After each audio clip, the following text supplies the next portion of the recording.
All right. Welcome, everyone. My name is Sarah Sarelson, and I am the Executive Director of the Wyoming Children's Trust Fund and Prevent Child Abuse Wyoming. If you would stick in the chat box your name, where it is in Wyoming that you are tuning in from, I see lots of different areas across the state, which is wonderful.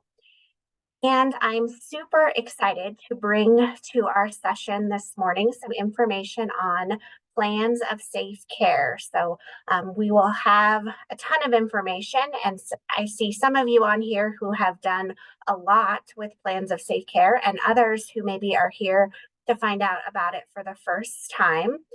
As we are getting ready to have this adventure of the next hour or a little less together, I would challenge all of us to really have an open mind, think about what possibilities could come in approaching things a little bit differently than maybe we have before, or in supporting others in trying something new or thinking about something new as we get this information. So I'm super excited to introduce our presenter today. So Brittany Thyarks with Department of Family Services is here to provide this information. If you have questions throughout, feel free to put them in the chat box and then also at the end. So we'll go ahead and I'll hand the mic over to Brittany. Thank you so much, Sarah. Thanks everybody for tuning in today. As Sarah said, we are going to be talking about plans of safe care in Wyoming. And this work is grounded in promoting the safety and well-being for people that are pregnant, their infants, and their families that are impacted by prenatal substance exposure. And as we move forward in this work, we always want to acknowledge and kind of ground ourselves that this work is a shift in the heart set towards pregnant individuals struggling with addiction or using substances. Part of the ask of this work is for Wyoming to critically analyze the implicit and explicit biases that are embedded in how society has historically thought about this population. With this work, we are provided the opportunity to challenge the deeply held belief that addiction is a choice rather than a chronic illness. And with this work, we have the privilege of utilizing the powerful window that pregnancy is to engage parents in recovery, creating a support system that ultimately enables families to remain united and empower them to thrive. So my name is Brittany Thyarks. I'm a program analyst with the Wyoming Department of Family Services. I am a co-lead for the Wyoming Plan of Safe Care Initiative, but a lot of my work also centers around Wyoming's evidence-based home visiting programs, our prevention programs that the department invests in.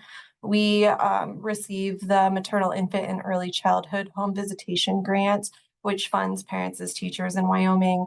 And then we also provide TANF funds for the Wyoming Department of Health Nurse Home Visiting Wyoming Hand in Hand. Starting a little bit in the background of plans of safe care, it's actually a federal requirement that has been around for quite some time. The Child Abuse Prevention Treatment Act was established in 1974. And in 2003, it was amended and reauthorized. And this is where the first appearance of plans of safe care appears in federal regulations. And it requires that plans of safe care are developed for infants that were affected by prenatal exposure to illegal substances or that have substance exposure and withdrawal symptoms. It was reauthorized again in 2010, where they added fetal alcohol spectrum disorder. And then again in 2016, it was reauthorized under the Comprehensive Addiction and Recovery Act, where they removed the term illegal. So it really focuses on just substance exposure. And it outlined some data reporting requirements that states have to do. It also shifted the work of plans of safe care from focusing just on the infant's needs to really being holistic of the whole family and ensuring that everybody's needs were addressed. And then it also outlined that states need to have a monitoring system for the plan of safe care work. In Wyoming, we got really, really fortunate in the 2023 legislative session when they enacted the Wyoming statute 35-2-1401, which codified this requirement into state law. And so what this law requires is that patient care teams create a prenatal or a postnatal plan of safe care for infants that are prenatally substance exposed. It requires a referral to the local early intervention and education programs, so your child development centers, Part C programs.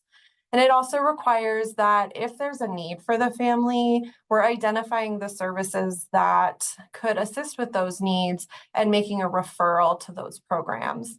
And then lastly, it also codified some of the data reporting requirements in the federal legislation. And so it requires the patient care team to share de-identified data with the Department of Family Services. And this law took effect January 1st of this year. The other really amazing thing that this law has in it is that there's a priority of keeping the infant in the home as the safety and well-being of the infant allows. So really focusing on, are there community supports that we can put into place that are going to ensure that this family can stay together? And so that's really a large part of the work, is how can we support the families in staying together? So when we talk about who needs a plan of safe care, it's any pregnant individual who screens positive for substance use during their pregnancy, and any infant that is prenatally exposed to a substance. And so the substances include alcohol, prescribed substances, illegal substances, even over-the-counter medications if they're misused. And then again, if there's an infant that is affected by substance use, we're seeing things like withdrawal behaviors or symptoms, a plan of safe care is required for them. So what is a plan of safe care? Our legal definition is at the bottom of the screen, which is prescribed by the Wyoming statute. But in essence, a plan of safe care is a document that lists and directs the referrals for services and supports that that family may need. And it aims to coordinate care between medical care, substance use treatment, and any other services that are provided or needed for that family. And one of the reasons that this has been chosen at the federal level and then at the states levels is that this coordination of care is a proven way to effectively treat and manage long-term chronic diseases such as substance use disorder. And so really focusing on how the service providers can coordinate that care and carry the burden of making sure they're communicating to each other, excuse me, so that the family doesn't have to repeat their story over and over again or feel the burden of having to identify these services and locate and access these services on their own. It's always important to specify what a plan of safe care is not as we're moving forward in this work. And so it's important to know that plans of safe care are not behavior-based. They're not compliance-oriented. They are not a DFS safety plan. They're not a DFS case plan. They're not DFS-led. And most importantly, they are not a tool to support the removal of a child. Instead, they're a tool to help ensure the child can stay safely at home with their parents. The other component of a plan of safe care is that it really truly is the embodiment of partnership, acceptance, compassion, and empowerment for individuals. So working with the family to identify their strengths, their needs, and their worries related to their substance use, their ability to parent an infant that was exposed, and how they can be a successful family. It's also being able to use client-centered language, being respectful of them, and capturing their voice. And then lastly, it's our chance to show compassion and being understanding and empathetic with what they're going through and connecting them in a way that empowers them to do well, to be successful, and to be healthy. A plan of safe care, again, is kind of a holistic approach. So when developing a plan of safe care, patient care teams really kind of assess the whole gamut of services or needs that a family could have, wanting to make sure that they're assessing the physical, mental, and substance use needs of the family, the parents, the siblings, the baby, but then going beyond that and really assessing if there are needs related to their social well-being or their support well-being, and then their developmental needs, which is one of the reasons why the referral to the Part C program is so vital. Some of the community service examples that come up in this line of work is community-based services such as home visiting, community mental health centers, wraparound programs, and then of course your pediatricians, your OBGYNs and primary care physicians and economic supports.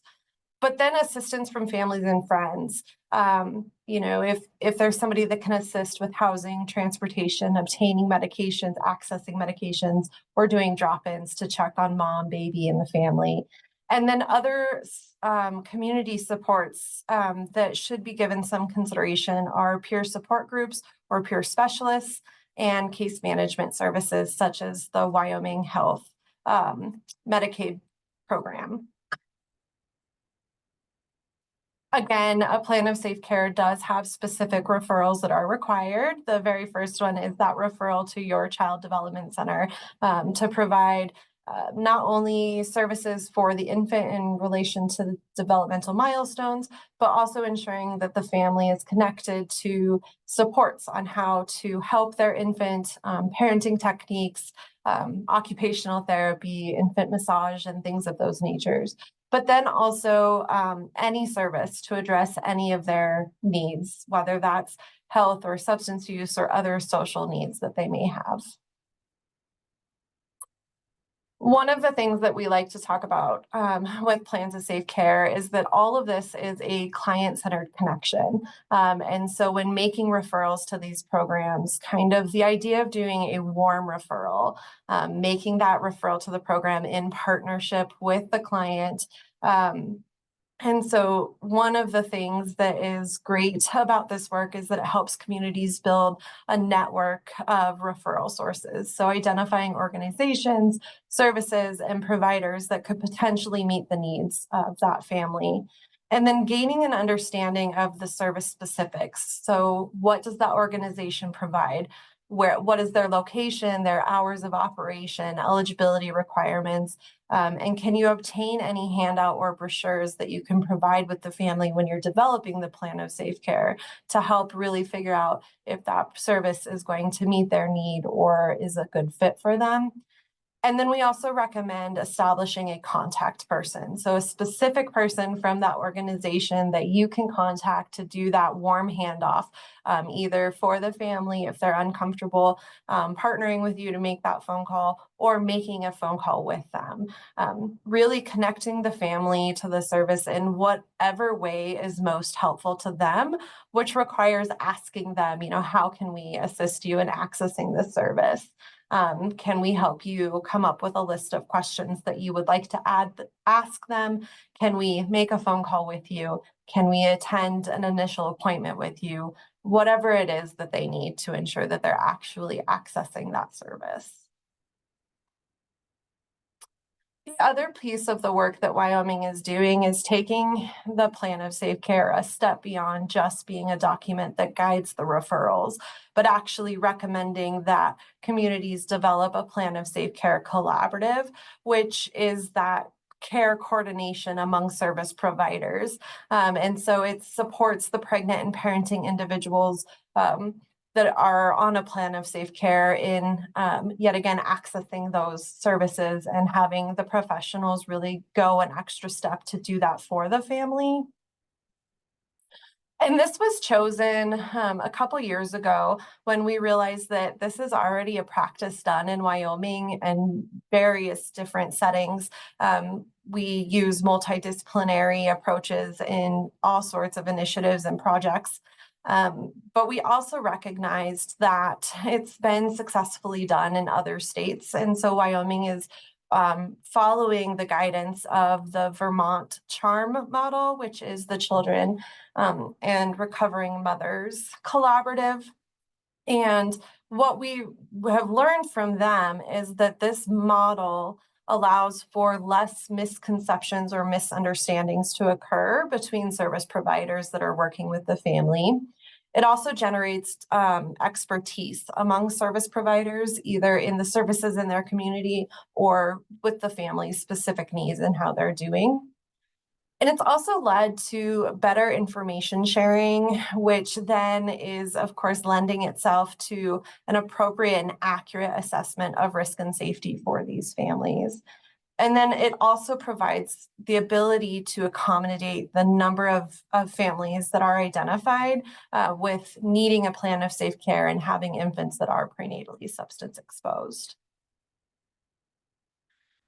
The CHAR model, specifically in Vermont, has seen outcomes such as healthy pregnancies, healthier children, a greater chance of families remaining together or being reunified faster if there is a removal. It also allows for easier access for services, and all of this lends to being able to really support the family and encourage them to seek the services and the support that they need, um, which is a really exciting way for us to work with this population. And so these collaborative meetings usually have about 11 agencies that represent the services in the community, and they come together on a monthly basis to talk about the families, how they're doing, are there additional needs that they have, are there struggles accessing services, and what can the providers do to help make those connections for the family. It also bridges the gap of siloed services in that it allows an opportunity for service providers in the community to provide updates or change notices or just to even educate about the various services that are in the community. And on an average, about 12 to 15 cases or plans of safe care families are touched upon during the meetings, making sure that the plan of safe care is meeting their needs and that they're adequately and appropriately connected to services. Some of the primary stakeholders within this work and within the collaboratives include substance use treatment providers or Medicaid assistant treatment providers, your county Department of Family Services, public health and home visiting programs, your early intervention child development centers, the birthing hospital or prenatal care providers, pediatricians or primary care providers, and occasionally law enforcement. Again, just really coordinating access to those services and monitoring if there are additional things that the social services in the community could provide. We have developed a framework for the collaboration to assist communities that are interested in doing this work and interested in taking the plans of safe care a step further. So we have a template for a memorandum of understanding to help establish that collaborative. We have a template for signed authorization. The collaboratives are a voluntary extension of the plans of safe care that families that have to consent to.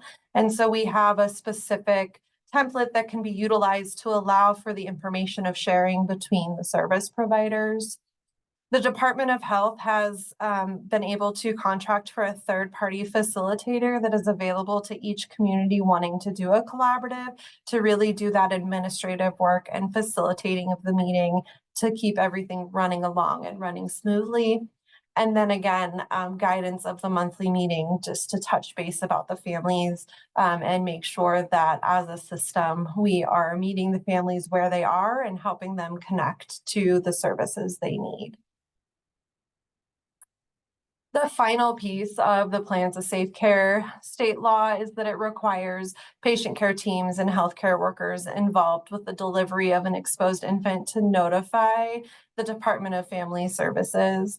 So this notification is separate from a report of abuse and neglect. It's de-identified and it's handled here at the state office by me. And so we always like to kind of review the difference between a report of abuse and neglect and the plans of safe care notification. Both of them, whether you're calling the Department of Family Service or just doing a notification, a plan of safe care is required to be provided to that family if they are experiencing prenatal exposure. So a report, again, all Wyoming persons are mandatory reporters of abuse and neglect. And so when there are safety concerns for the infant, making a call to your local DFS office to make that report, it continues to be the guidance. One thing that we do note is that the way that the Wyoming definition of abuse and neglect is written, prenatal substance exposure is not captured in those definitions. And so an initial positive toxicology or screening of an infant at a birthing event does not indicate abuse and neglect itself. Immediate safety concerns that accompany that positive toxicology is what the report would focus on, what those immediate safety concerns are. So then the notification, again, Wyoming statute requires that the total number of infants and families for whom a plan of safe care has been developed be provided to the Department of Family Services. We've created an online pathway for these de-identified notifications to occur. It's a Google form that patient care teams fill out and it sends the information to me. And this notification is required regardless of if you are making a report to the department. If there is the identification of an infant that's been prenatally substance exposed and a plan of safe care is developed, the notification has to occur. I wanted to provide some resources that are available about this work. We have public documents available about the Wyoming state definitions associated with plans of safe care.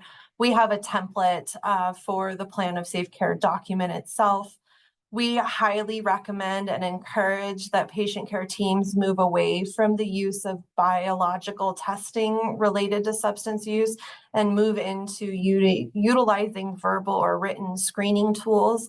Wyoming has elected to promote the use of the 5Ps screening tool.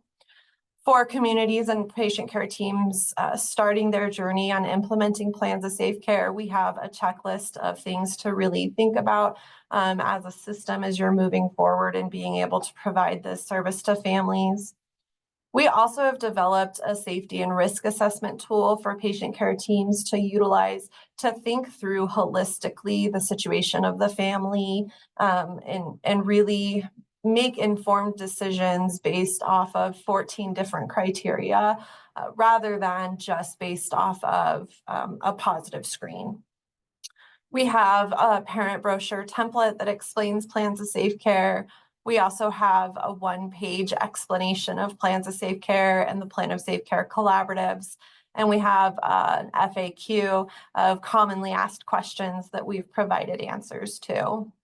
Additionally, there are several training opportunities that we have available. We have a statewide plan of safe care training team that we are more than happy to come and provide information to anyone about plans of safe care. We have pre-recorded Wyoming summer webinar series that we conducted last summer, utilizing national experts that are working in the field of prenatal substance exposure. And then there are a lot of online service training opportunities with the National Center of Substance Use and Child Welfare. And so if you scan the QR code that is on the screen, it will take you to their catalog. And we always just promote that there's so much information out there to share. And then Lastly, every month on the third Monday of the month from 11 to 12:30, we host a plan of safe care office hours that is open to everyone. And we encourage anybody with questions or seeking additional information or technical assistance to come to those office hours and allow us to provide the opportunity to share information with you and set up training events or working one-on-one to implement plans of safe care. And with that is the high level overview of plans of safe care. But I would absolutely love to answer any questions or have any dialogue about this work that you all would like to have. Thanks so much, Brittany. Thanks for all of this great information. I am also wondering if anybody has any questions or reflections.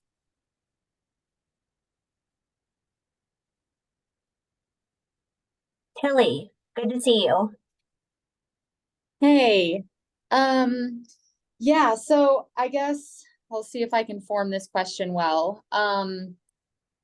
In the Family Resource Center, are we making these notifications if the family has like spoken about it? Like obviously this positive testing and all of that isn't a part of at least what I'm going to be doing at the FRC. So I'm just kind of curious to know how I can like roll this into the work.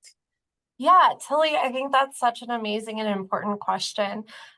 So while the Wyoming state law specifies that patient care teams ultimately hold the responsibility for developing a plan of safe care, the statewide leadership team really focuses on that there's no wrong door for developing a plan of safe care. And so if you have a family that has identified prenatal substance exposure, and you're developing a plan of safe care with them, completing the notification absolutely should occur for anybody that is developing the plan of safe care. And again, we've strategically developed the plans of safe care template to be utilized so that anybody could pick it up, and it kind of walks through the different things that you should consider, but then also so that it's family friendly and that they are not embarrassed to share it with service providers or their medical providers. So absolutely, if this is something you come across in your work, I would encourage you to utilize that template, and of course, reach out for any assistance. I'm always happy to help walk through that. But the other thing that I wanted to touch on of where this intersects with family resource centers is that if your community is choosing to do a plan of safe care collaborative, I think that being a part of that collaborative is vital because it provides such the opportunity to connect with service providers that maybe aren't at the table, or how you can intersect those warm referrals that you're already doing as a part of the Family Resource Center. Okay, sounds good. And then let's say I'm, sitting down with a family and it comes out that, there's been prenatal exposure. And then, like, obviously I'm going to inquire a little bit further. And then would I go through the notification with them right there and then make sure that their medical, I would assume that at that point, if they have that, then medical providers know, but then like kind of like connect that way. So I wouldn't necessarily complete the notification with them. You could certainly Okay. explain that it is something that you have to do, Okay. but focusing that it's de-identified. So I will never know their name or their address or phone number or anything like that. But then asking them if they have had a plan of safe care developed, if they've ever heard about it. What we know from this line of work is that because of the long-standing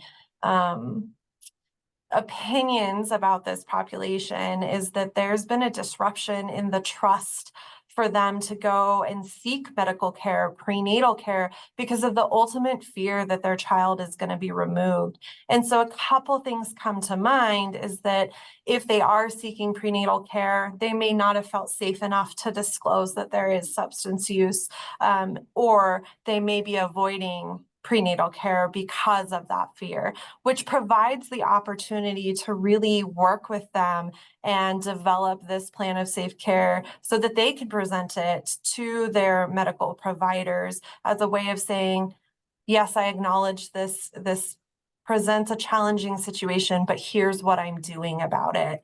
I hope that answers your question. Yep, that answers my question. Thank you so much. You're So welcome. I have a follow-up on that. This is Courtney Hill with Region 6 Child Development Services Center. We were told that only the doctors would be creating plans of safe care that would come to us. So it would had to come from a medical professional. It's very interesting. So the law does prescribe that ultimately the responsibility falls on patient care teams. And so those are going to be your medical providers. However, the statewide team really wants to acknowledge that there are multiple opportunities for this population to come into contact with plans of safe care. And we never want to turn someone away from the opportunity of getting the success and the support that plans of safe care offers. And so we really operate on that no wrong door. Well, and I'm not that. I think it's the development of that plan of safe care that I just don't want people to think that, like our family resource centers aren't going to create a plan of safe care. They're going to notify others to create that. They absolutely could create the plan of safe care. The guidance that has been given outside of the Wyoming statute is that whoever identifies it should develop that plan of safe care if they feel comfortable doing so, or if there's been additional discussions at a community level of a system that works better. Ultimately, if it is identified by a licensed medical provider, they hold the legal responsibility to develop that plan of safe care. But again, if our choices are a community provider has identified the substance exposure and wants to develop a plan of safe care versus the feeling that legally they don't have to. And so a family misses out on that opportunity. We want to choose the one where we're catching all of the opportunities that we can. So are they providing training to others on what a plan of safe care is and what you would put into that? And I mean, as the regional executive director for Child Development Services, that makes me very nervous knowing that, it might not be what it's supposed to be. I don't know. I mean, I know we provide all kinds of supports to the families, but we get those referrals from the doctors. And then I meet with DFS once a month talking about those referrals and those plans. And so I just, is there going to be additional training for people who don't know what a plan of safe care is? We have lots of different community entities and providers. And so that, I want to be very careful with that because it is a very sensitive subject with the MOUs, with the hospitals and all of that, and the legal confidentiality pieces. So what are your thoughts on that? Yeah, absolutely. First and foremost, I would back up just a little bit and clarify that there is a very big difference between a plan of safe care document that's developed with the family and the plan of safe care collaborative. So they're two separate things. And the collaborative is where you get into those legal pieces and the MOUs and the consent for information. Whereas the plan of safe care document is really just a document that identifies the family's strengths and needs and the services to provide that. In terms of additional training, yes, we're happy to train anybody and everybody that is interested in learning more about plans of safe care. We're very interested in working one-on-one with service providers or organizations to help walk through what that looks like, different techniques that can be utilized to gather the information, to identify what service referrals need to be made for the family. And we have completed 11 community road shows, 12 tomorrow. I'll be in Rollins tomorrow, that are based in the hospital, walking through the requirements of a plan of safe care, the things that should be captured in those plans of safe care, and providing additional technical assistance as necessary. So if you have ask for training, feel free to send that to me. I know Sarah popped my email into the chat. We also have a statewide email that I will put into the chat that can be utilized to request training for sure. And Courtney, I hope I answered your question. Yeah, I just know that we receive them, and so I don't want to give anybody the wrong idea that because it's a significant piece. So And I think those are great things to point out and great conversation pieces for sure. And I think communities are going to vary on what it looks like specifically in order to meet the families that communities work with. Great questions and discussion. Any other thoughts or questions today while we have Brittany here with us?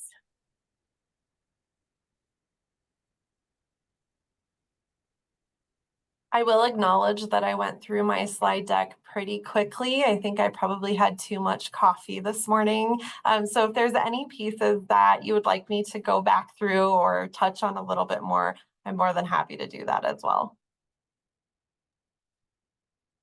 Hey, Brittany, this is Amy Zeke. So exciting to see this come to fruition and really going in the right direction.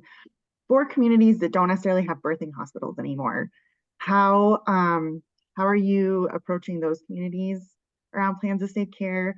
And if a mom does come back into a community that doesn't have a birthing hospital, kind of what is the protocol as of right now to really help make sure they find the soft landing that they need and the support system they need, and how can FRCs be part of that? Absolutely. Beautiful questions. I will say that we have done our best to go to all of the birthing hospitals and invite surrounding birthing hospitals, recognizing that we're missing the communities that don't have birthing hospitals. And so for those communities, if you're interested in technical assistance on how to comply with plans of safe care or how to implement it, reach out. We're more than happy to set up a training event, really inviting any of the providers that fall within the definition of the patient care team, or even just service providers in general, to receive the same type of information that we've provided to birthing hospitals. So for example, I'll be in Rollins tomorrow at the hospital. They are not a birthing hospital, but they reached out and said, we have lots of questions. While we're not a birthing hospital, we sometimes do emergency deliveries, and we care for this population in our community. Will you come train us? And we said, yes, absolutely. So anybody and everybody is encouraged to reach out for that assistance.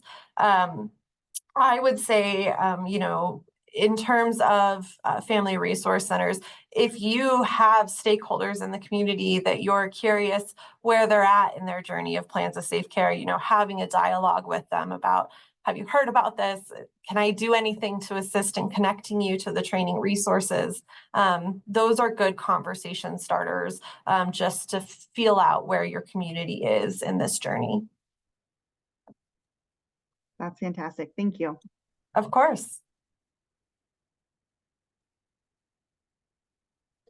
Lots to think about and lots of great questions and discussion today. Anybody else have anything that you are thinking or reflecting on or questioning?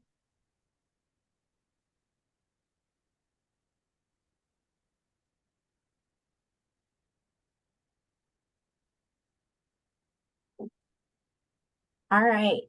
Well, thank you all for being here today. And thank you, Brittany, for sharing this information and bringing this to our attention and having these conversations.